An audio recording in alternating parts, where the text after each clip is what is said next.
Hi guys, in this lecture, we're diving into Microsoft Word, the ultimate tool for all your writing and formatting needs. Whether you're working on a report, a resume, or a project, I'll show you everything you need to know to make your document stand out. So our learning objectives are to understand the Microsoft Word interface and its features, create and format various types of documents, utilize templates and customize them as needed, edit and format text effectively. They will learn how to insert and manage images and graphics. Speaking of Microsoft, you might be wondering who's behind it. That's Bill Gates. Bill Gates is the man behind Microsoft, the company that made MS Word. He helped shape the modern world of computers. Now, let's explore the tools on Ribbon. We have here the font style. It changes the design or look of your text. The font size. It adjusts how large or small your text appears. Increase font size. Makes your selected text bigger by one size each click. Decrease font size. Makes your selected text smaller by one size each click. Change case. Changes the capitalization of text. Clear all formatting. Remove all your text formatting and return it default style. We also have here bold. Makes the text thicker and darker to emphasize important words. Underline. Adds a line beneath the text for emphasis. Subscript. Lower text slightly below the normal line. Superscript. Places text slightly above the normal line. Text highlight color. Applies color behind the text to make it stand out like using a real highlighter. Font color. Changes the color of the text itself.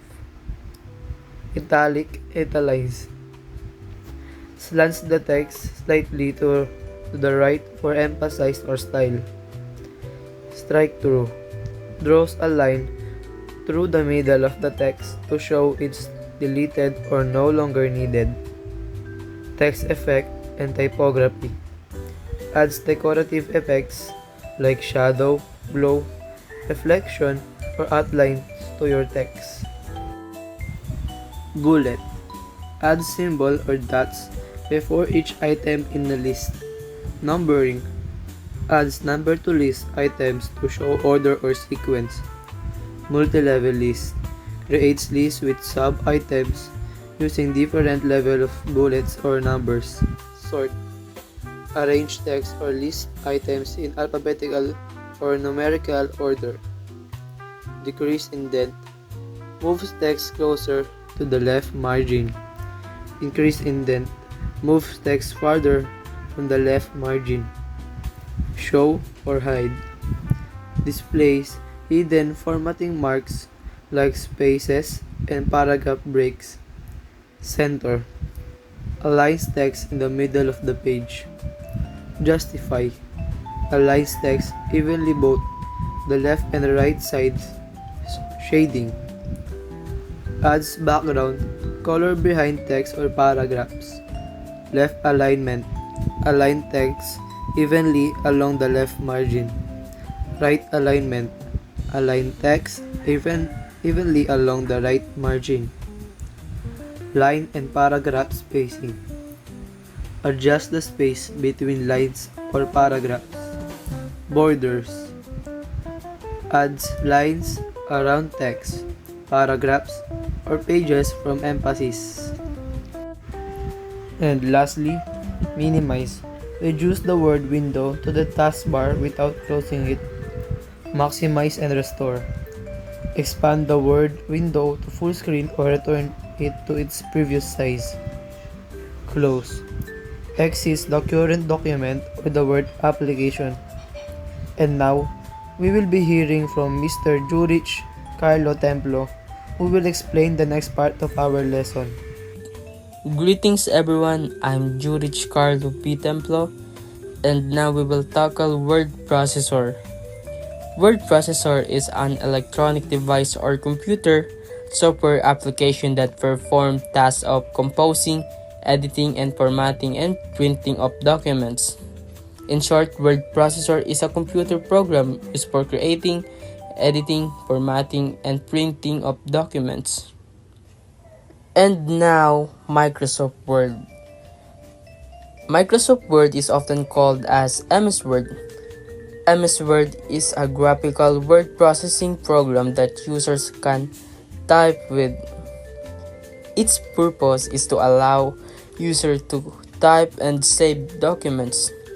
A powerful and widely used word processing program that allows users to create, edit, and format professional quality documents such as letter, reports, and resume. And now here is the part of Microsoft Word. We have Ribbon tab, Quick Access Toolbar, Title bar, Cursor or Insertion Point, Scroll bar, Ruler, Document Window, Zoom Control, and lastly, View button. The first, Ribbon tab.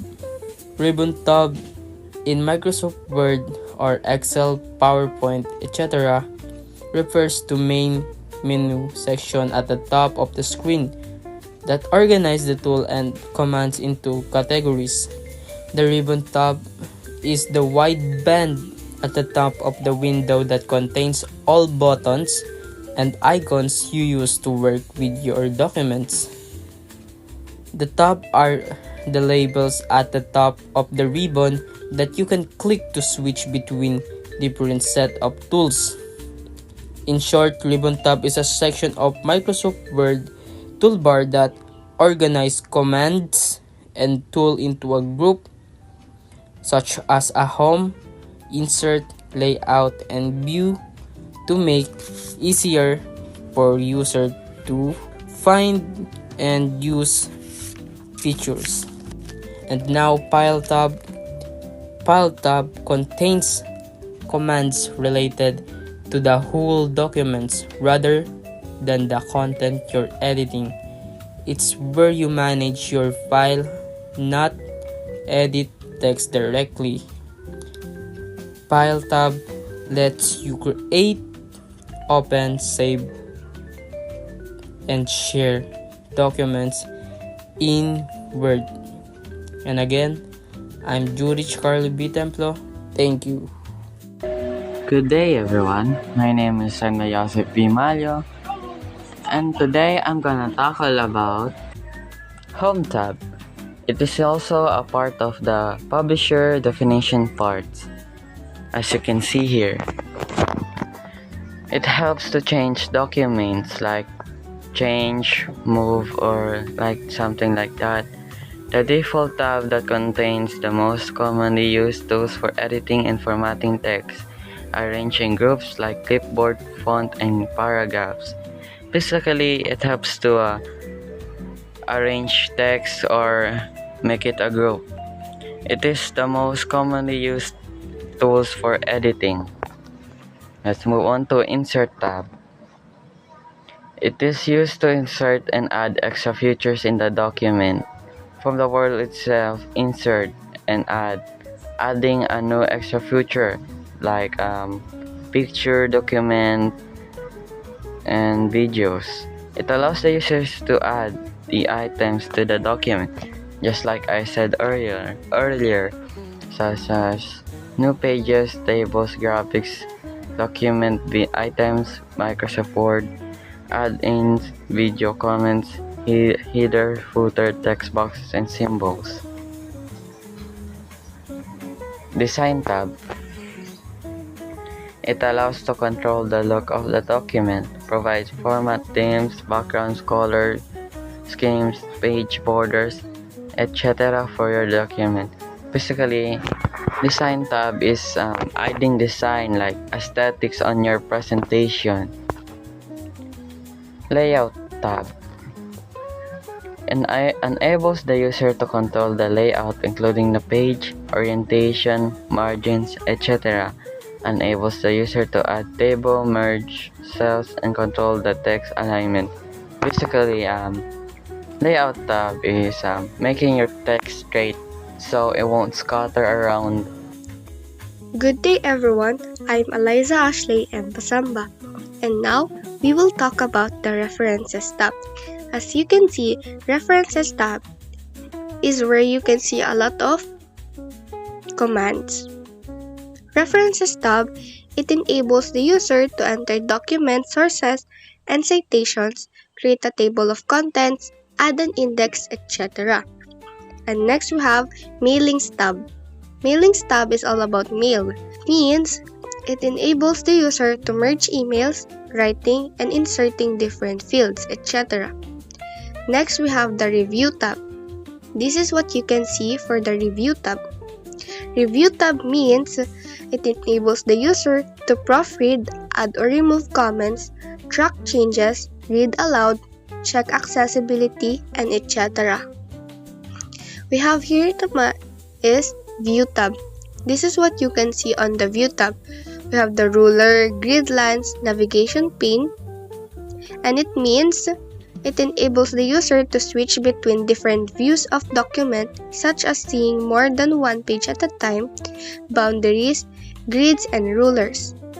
Next, we have the Format tab. This is what you can see on the Format tab.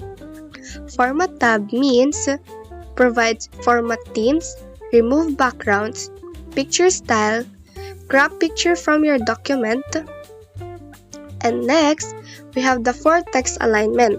This is left, right, center, and justified.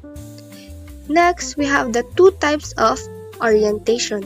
We have the portrait and the landscape. And lastly, we have the page and sizes. Short for letter, long for legal, and A4. And again, I am Allysza, Ashleigh, and Pasamba. And that's all the discussion about the Microsoft Word. Good morning! Before we proceed to the topic, let me introduce myself. I am Aleyah Julyanne from Group 4 Mendeleev. We will be discussing about advanced word processing. In the professional world, sending out information to convey important information is vital. Because of ICT, things are now sent much faster than the traditional newsletter or postal mail. You can now use the internet to send out information you need to share. So in other words, if in the past it took several days or weeks before the recipient could read the letter you wanted to convey, now it can be done much faster thanks to the help of technology and ICT. Sending and receiving will be easier.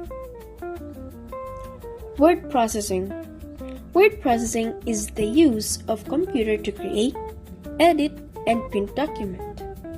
Word processor is a software program that is capable in creating and printing documents. If word processing is the computer itself where we edit, in the word processor, this is the program where we can edit. Microsoft Word. Microsoft Word is a widely used commercial word processor designed by Microsoft. It is also a component of the Microsoft Office suite of productivity software, but can also be purchased as a standalone product. It was initially launched in 1983 and has been revised numerous times. Microsoft Word is available for both Windows and Macintosh operating system. Microsoft Word is often called simply Word or MS Word. Microsoft Word is a type of a word processor made by Microsoft. Microsoft Word is often used, but the only disadvantage is that we still have to pay to get the subscription. It was launched around 1983 and was repeatedly revised until its functions became stable. It is also often called Word or MS Word for convenience. Let's move on to the mail merge and label generation. Mail merge. Mail merge allows you to create documents and combine or merge them with another document or data file. It is commonly used when sending out advertising materials to various recipients. It says here that we can create documents and merge with other documents or files. It is also often used when sending advertising materials to recipients. Here's an example of where we can see or locate the mail merge. Hi, Macalisang here. And I'm continuing the reports on the two components of mail merge. We have list or data file. This is where the individual information or data that needs to be plugged in or merged to the form document is placed and maintained.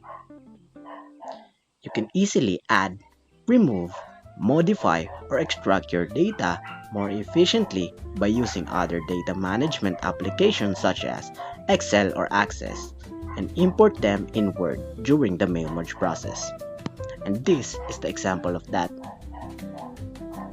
Now we have label generation. It just makes sense that after you print out your form letters, you will need to send it to individual recipients in an envelope with a matching address, printed directly on the envelope or on a mailing label to stick on.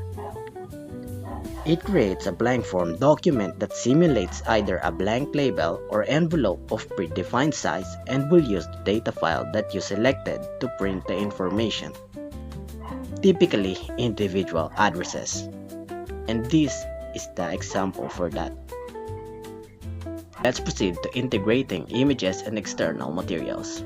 Integrating or inserting picture in your document is fun and it improves the impression of your document. Your knowledge on the different kinds of material that you can insert or integrate in a Word document and its characteristic can help you create a more efficient, richer document not only in content but also in physical form. That's all from me, thanks. So, we have here the kinds of materials. The first one is pictures. Generally, these are electronic or digital pictures or photographs you have saved in any local storage device. These are three commonly used types of picture files. You can identify them by the extension on their file names. So basically, pictures are the most common material you can add. They're simply digital images saved on your computer or phone. Each picture type has its own format, and we can recognize them by their file extensions like JPG, GIF, or PNG. In pictures, we have JPG or JPEG. This is pronounced as JPEG and is the short form of JPEG, or Joint Photographic Experts Group. This type of image file can support 16.7 million colors. That is why it is suitable for use when working with full color photographic images. JPG does not work well on lettering, line drawings, or simple graphics. JPG images are relatively small in file size.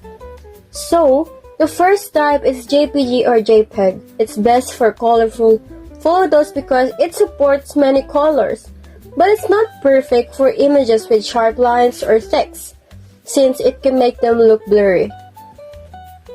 We have here an example for you to be able to understand further. Next, we have GIFs. This stands for Graphics Interchange Format. This type of image file is capable of displaying transparencies.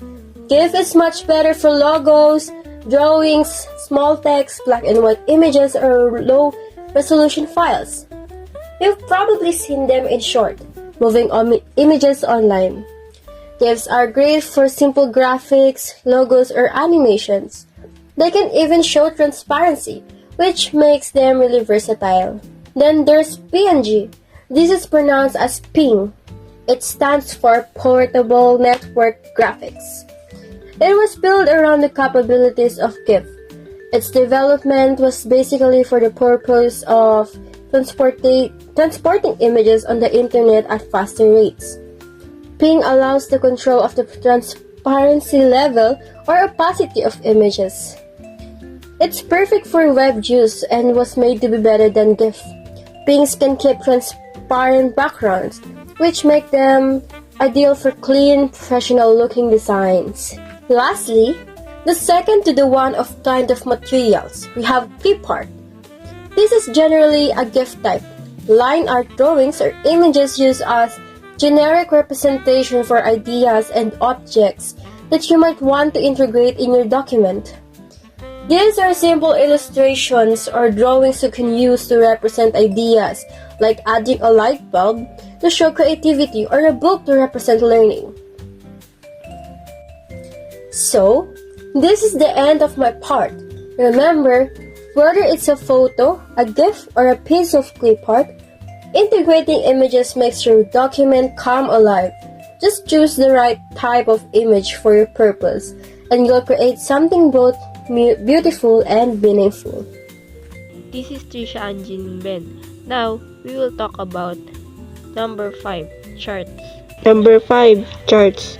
Another type of material that you can integrate in your Word document that allows you to represent data characteristics and trends. Charts are visual tools you can add to your Word document to show data, trends, and comparisons. They help make information easier to understand, especially when dealing with numbers or statistics. Charts are useful when creating reports because they present data in a clear and graphical way. 6. Screenshot.